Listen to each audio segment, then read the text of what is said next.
Welcome back again. तो standard seventh में mathematics में आज से हम नया लेसन स्टार्ट कर रहे हैं, that is perimeter and area. अब पेरीमीटर क्या होता है, एरिया क्या होता है, इसका जो बेसिक है वो आपने स्टैंडर्ड सिक्स में पढ़ा है। Perimeter is the actually length of boundary और एरिया क्या होता है, जितनी स्पेस कोई ऑब्जेक्ट ऑक्यूपाई करता है that is it's area. Okay, अब इनके जो फॉर्मूलेज है वो आपने स्टैंडर्ड सिक्स में पढ़े हैं और कुछ एग्जांपल्स ऐसे जिसमें आपको मान लो कि पेरीमीटर फाइंड करना है, चाहे स्क्वायर का फाइंड करना है, ट्रायंगल का फाइंड करना है, तो आप फार्मूला लिख के उसमें वैल्यू पुटअप करके आसानी से फाइंड कर सकते हो। उसी तरह से एरिया में भी है, स्क्वायर का एरिया निकालना है, रेक्टेंगल का एरिया निकालना है, तो आप फार्मूला एरिया का लिखो और उसके आंसर्स आसानी से फाइंड कर सकते हो। लेकिन दिक्कत कहाँ आती है, जब हम वर्ड प्रॉब्लम सॉल्व करते हैं। वर्ड प्रॉब्लम्स में कहाँ एरिया फाइंड करना है, कहाँ पेरीमीटर फाइंड करना है, फिर उसमें कॉस्टिंग किस तरह से फाइंड करनी है, ठीक है। तो ये सब आज हम देखने वाले हैं। तो अगर आप मेरे चैनल पे नए हो तो चैनल को सब्सक्राइब करो और वीडियो अच्छा लगता है तो लाइक करो और अपने फ्रेंड्स के साथ शेयर करो, ठीक है। तो आज हम सबसे पहले जो एक्सरसाइज देखेंगे दैट इज एक्सरसाइज 13.1 जो लिए मैंने कोरडवा के बुक से, और हम सिर्फ आज वर्ड प्रॉब्लम देखेंगे। So see first example, A marble tile measures 20 centimetre by 15 centimetre. एक मार्बल टाइल का मेजर दिया है 20 सेंटीमीटर बाय 15 सेंटीमीटर। इसका मतलब वो जो टाइल है वो कौन सी शेप की हो गई, दैट इज रेक्टेंगुलर शेप।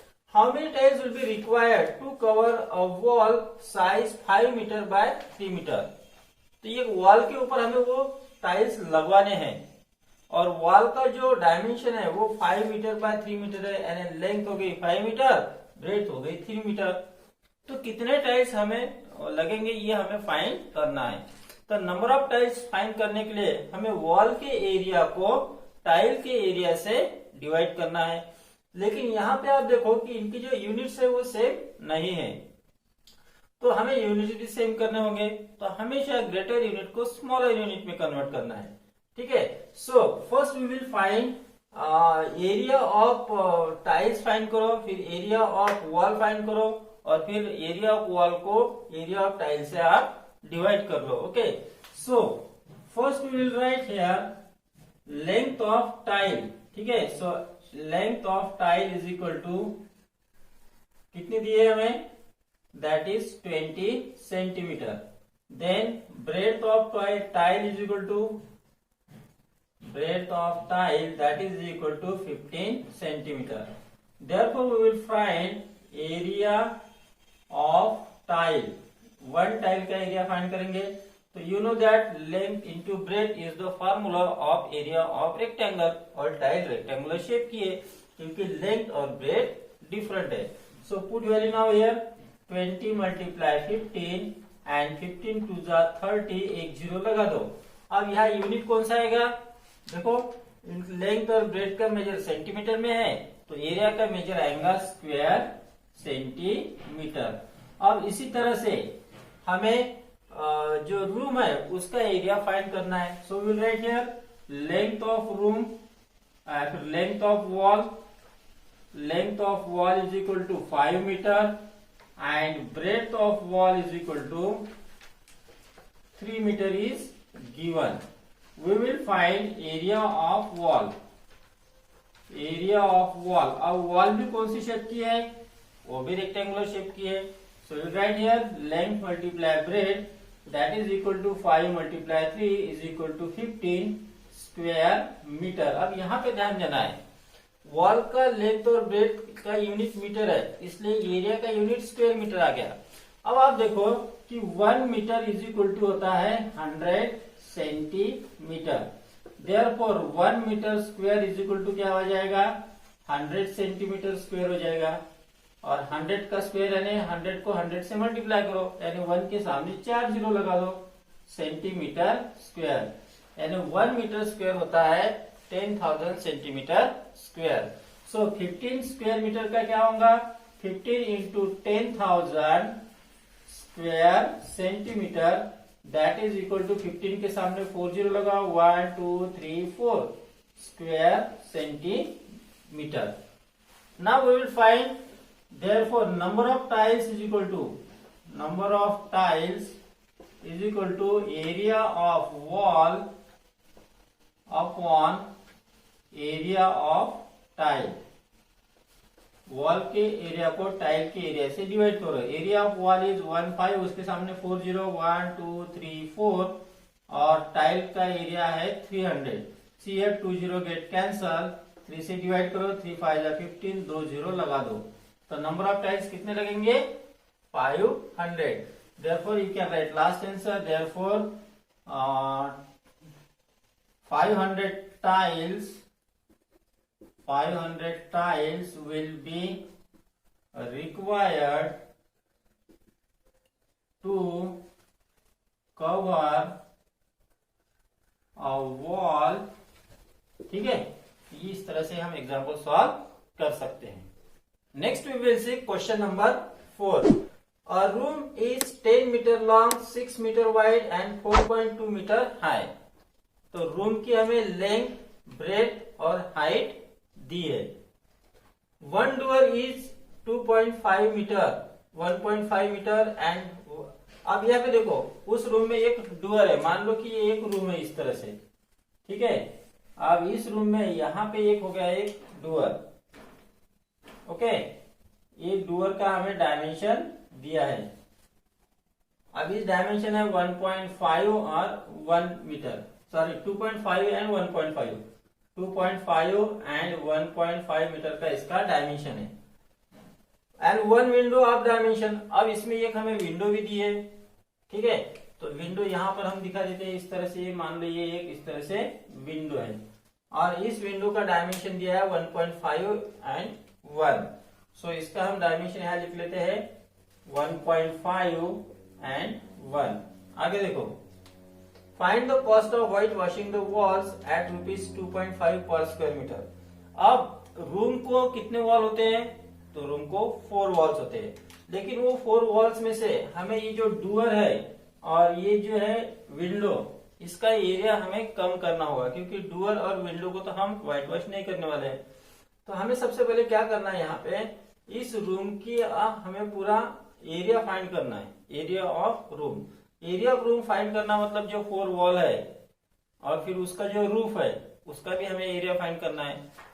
अब यहाँ पे देखो आप, रूम की लेंथ और जो ब्रेड्थ है, अब हाइट, ये जो रूम है उसके हाइट कब लेना है और फिर लेंथ और ब्रेड्थ कैसे लेना है, ये अभी हम देखते हैं। अब इस तरह से ये रूम है, ये होगी इसकी लेंथ, ये होगी उसकी ब्रेड्थ, ये होगी उसकी हाइट। अब इस रूम में यहाँ पे एक डोर है, ठीक है, और यहाँ पे हो सकता है एक, यहाँ पे हो विंडो, ठीक है, यहाँ पे हो सकती है यहाँ पे, लेकिन एक ही विंडो है। तो हमें इसको व्हाइट वॉश करना है, तो इसको तो 4 वॉल है, 1 2 3 4 वॉल है, और ये जो ऊपर का रूफ है इसको भी व्हाइट वॉश करना है क्या? यहाँ पे नहीं दिया है, सिर्फ हमें वॉल्स को व्हाइट वॉश करना है। तो ये जो सामने की वॉल है ये वाली, और इसके पीछे की जो वॉल है ये वाली, इन दोनों का जो है वो एरिया सेम रहेगा, ठीक है। ये सामने की वॉल और पीछे की वॉल दोनों का एरिया सेम रहेगा। उसी तरह से जो राइट साइड की वॉल है ये वाली, और उसके सामने वाली ये वाली वॉल, इन दोनों का भी एरिया सेम रहेगा। तो हम क्या करते हैं, पहले तो एरिया फाइंड कर लेते हैं, ठीक है, 4 वॉल्स का। उसमें से हमें डोर और विंडो का एरिया माइनस करना होगा, क्योंकि डोर और विंडो को तो हम व्हाइट वॉश करेंगे नहीं। और फिर जो भी एरिया आता है उसको हमें 2.50 से मल्टीप्लाई करना है।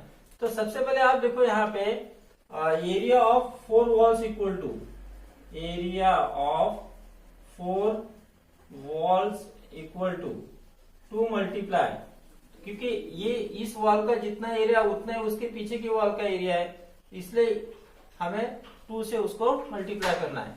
अब ये अगर वॉल आप लेते हो तो इसकी होगी लेंथ और ये होगी उसकी ब्रेड, तो 10 मल्टीप्लाई 4.2 हो गया, प्लस उसी तरह से ये सामने की वॉल मतलब राइट साइड की और उधर की उसके अपोजिट वॉल, इनका एरिया सेम रहेगा, इसके लिए लेंथ 6 मीटर हो जाएगी और ये जो ब्रेड है 4.2 मीटर हो जाएगी। सो इसको भी 2 टाइम्स करेंगे, 6 इंटू 4.2, ओके। तो ये वॉल का एरिया, वॉल रेक्टेंगुलर शेप की है तो लेंथ इंटू ब्रेड्थ हो गया।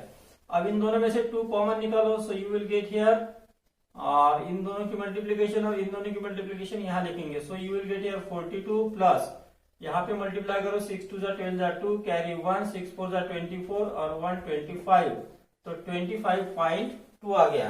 सो यू विल गेट 2 मल्टीप्लाई तो 5 + 2 7 4 + 2 6 67.2 2 2 जा 4 2 7 जा 14 जा 4 कैरी 1 2 6 जा 12 और 1 13 तो आंसर आ गया 134.4। ये हो गया चारों वॉल का area. Now we will find area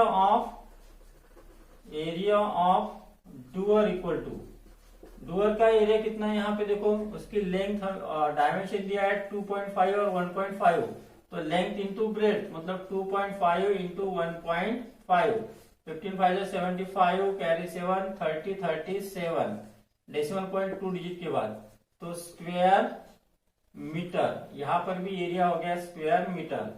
तो हमें वॉल का एरिया मिल गया। अब निकालते विंडो का area of window is equal to window का डायमेंशन है 1.5 इंटू 1 तो 1.5 into 1 that is 1.5 square metre. अब क्या करना है वॉल के एरिया में से ये दोनों का एरिया माइनस करना है यानी हमें वो एरिया मिलेगा जो हमें व्हाइट वॉश करना है। Therefore, we will write area to be whitewashed equal to area to be whitewashed equal to 134.4 minus इन दोनों की एडिशन करेंगे 3.75 प्लस 1.4 इक्वल टू 134.4 माइनस तो इसका आंसर आ गया यहाँ पे हो गया 5 2 और 5.25 सब्ट्रैक्शन करेंगे यहाँ पे 134.4 जीरो लेते हैं 5.25 5 यहाँ पे रह गया 1 यहाँ पे हो गया 9 2 और 1 तो आंसर आ गया 129.15 स्क्वायर मीटर। इतना एरिया हमें व्हाइट वॉश करना है। अब एक स्क्वायर मीटर को व्हाइट वॉश करने के लिए 2.50 रुपीज लगते हैं तो पूरे वॉल का खर्चा कितना आएगा। Therefore we will write here cost of white washing the walls को पूरा खर्चा कितना आएगा तो जितना एरिया है 129.15 उसको मल्टीप्लाई कर लो कॉस्ट से यानी 2.50 से मल्टीप्लाई कर लेते। यहाँ साइड में हम मल्टीप्लाई करेंगे 129.15 को डायरेक्ट 2.5 से मल्टीप्लाई करो 25 जा 5 कैरी 2 यहाँ पे हो गया 7 5 कैरी 4 14 जा 4 कैरी 1 और यहाँ हो गया 6 2 से मल्टीप्लाई करते 2 5 जा 10 जा 0 कैरी 1 2 1 जा 1 प्लस 1 3 2 9 जा 18 जा 8 कैरी 1 2 2 जा 4 1 5 2 1 जा 2 5 7 8 2 2 और यहाँ पे 3 एक जीरो लगा डेसिमल पॉइंट 3 डिजिट के बाद 1 2 3 इसको जीरो मत लगा यहाँ पे तो 1 2 3 तो 322.87। अब देखो डेसिमल के बाद जो तीसरा डिजिट है वो अगर 5 या 5 के ऊपर है तो उसमें उसके पहले के डिजिट में 1 को ऐड करना है। सो यू विल गेट 322.88 तो व्हाइट वॉशिंग का इतना टोटल खर्चा आएगा। Got it. Next we will see question number 5। Find the perimeter of a rectangular field whose length is 4 times its width. Rectangle field की लेंथ उसके width के 4 times है। अब जिसके जितने टाइम्स होती है उसको हमें सपोज करना पड़ता है। अब विड्थ के 4 टाइम्स है, विड्थ तो हमें पता नहीं तो मान लेते कि width be X. So will write here let width be X. अब यूनिट यहाँ मीटर है तो हम यहाँ पे भी मीटर लिख सकते हैं। देयरफॉर लेंथ इक्वल टू कितना हो जाएगा विड्थ मतलब उसकी ब्रेड्थ होगी length is equal to width का 4 टाइम्स यानी हो गया 4x। आगे देखो which has area equal to 20,736 square metre. अब इस रेक्टेंगुलर फील्ड का एरिया हमें दिया है। रेक्टेंगुलर फील्ड के एरिया का फॉर्मूला है length into breadth. So will put where is now area of rectangular field equal to area of rectangular field is equal to length multiply breadth। अब area कितना है वो है 20,300 736 इज इक्वल टू लेंथ कितनी है 4x है और width कितनी है x है, तो मल्टीप्लाई करेंगे x से। Therefore you will get 4x square x into x square 4x square is equal to 20,736। अब 4 से डिवाइड करो, so x square is equal to 20,736 divided by 4। यहाँ डिवीजन करेंगे, 4 5 जा 20, 4 1 जा 4, रिमेन 3, कैरी 3, 4 8 जा 32, रिमेन 1, कैरी 6, 4 जा 16। तो आंसर आ गया 5184। अब तो 5184 किसका स्क्वायर रहेगा? अब ये आप देखो कि 90 का स्क्वायर कितना होता है, 9 9 जा 81, 8000 के ऊपर जाता है। 50 का स्क्वायर कितना होता है, 50 इंटू 50, 2 जीरो लगा दो, तो ये 50 के आगे का है। 60 का 3600, 70 का 4900 और 80 का 6000। तो 70 और 80 के बीच में ये नंबर किसी का तो भी स्क्वायर है। अब वो कैसे फाइंड करना है? यहाँ पे देखो यूनिट प्लेस पे कितना है 4 है, तो 70 और 80 के बीच में ऐसे कौन से नंबर है जिसके यूनिट प्लेस को उसी से यूनिट प्लेस से मल्टीप्लाई करेंगे तो 4 आता है। तो 70 के आगे अगर 72 लेते हैं तो 2 2 4 में होता है, तो 72 अगर इंटू 72 करोगे, 4 2 7 जा 14, 7 2 जा 14 जा 4, कैरी 1, 7 7 जा 49 और 1 50, तो 4815। तो ये आंसर आ गया। ये कैसे निकाला? 70 का स्क्वायर 70 इंटू 70 49 डबल जीरो लगाओ, 80 का स्क्वायर 80 इंटू 8 60, वो 2 जीरो लगाओ। इन दोनों के बीच की ये नंबर है, फिर आपने यूनिट प्लेस देखना है। तो हम क्या लिख सकते हैं, 5184 किसका स्क्वायर है? तो वो आ गया हमारा 72 का स्क्वायर है। ठीक है, तो आप देखो इधर भी स्क्वायर है, लेफ्ट साइड में भी स्क्वायर है, तो स्क्वायर और स्क्वायर कैंसिल होता है, तो x इक्वल टू आ गया 72। ठीक है, अब हमें क्या कहा है उसने, पेरीमीटर फाइंड करो, और पेरीमीटर के लिए हमें लेंथ और ब्रेथ दोनों चाहिए। अब आप देखो कि ब्रेथ तो 72 हो गई, ठीक है, देयरफॉर यहाँ पर हम लिखेंगे ब्रेथ इक्वल टू 72 यूनिट है मीटर, तो लेंथ इक्वल टू कितनी हो जाएंगी, उसका 4 टाइम्स, यानी 4 into 72, so you will get 288। ठीक है, अब हमें निकालना है perimeter, therefore perimeter equal to, perimeter का क्या फॉर्मूला है, दैट इज 2 मल्टीप्लाई ब्रैकेट में length plus breadth, value put up करो, 2 मल्टीप्लाई लेंथ है 72, ब्रेथ है लेंथ है 288 प्लस ब्रेथ है 72, so you will gate 2 multiply 0 6 360। ठीक है, 2 6 जा 12 जा 2, कैरी 1, 2 3 जा 6 और 1 7, तो 72 और ये 0, तो यहाँ पे रहेगा मीटर। तो उस रेक्टेंगुलर फील्ड का जो पेरीमीटर है वो रहेगा 720 मीटर।